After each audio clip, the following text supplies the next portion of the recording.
부동산의 안마와 산자를 쓰고 있습니다.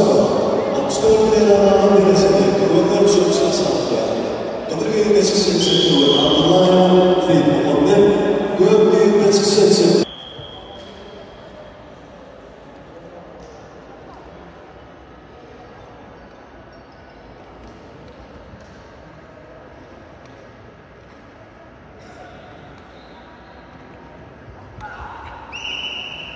그것은 안철로라는 데는 인디케이 공수를 하는 거야.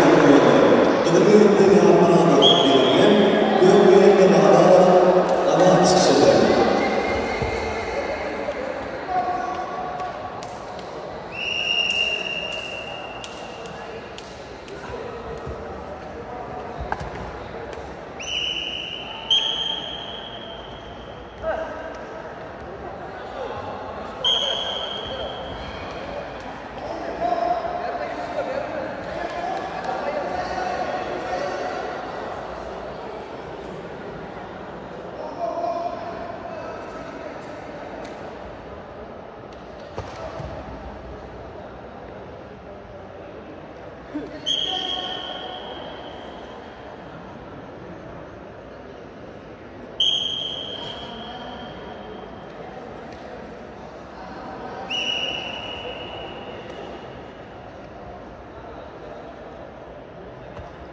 그것은 부동산의 온라인 프리미엄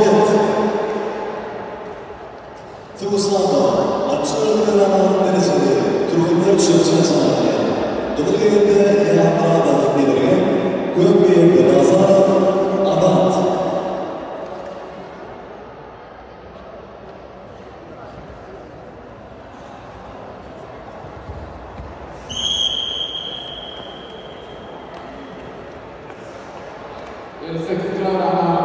Fernando Xuxo, Ayar Correa.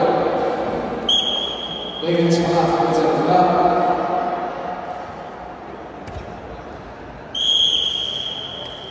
Beatriz Kemal.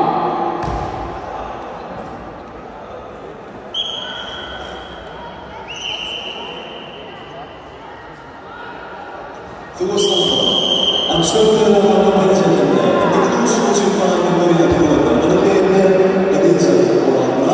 고용비 아트 내체마다 볼 수 있습니다.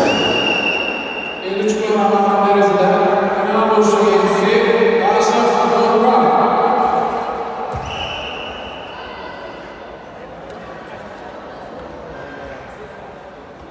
Şıkça çağrı, ele tem que tirar a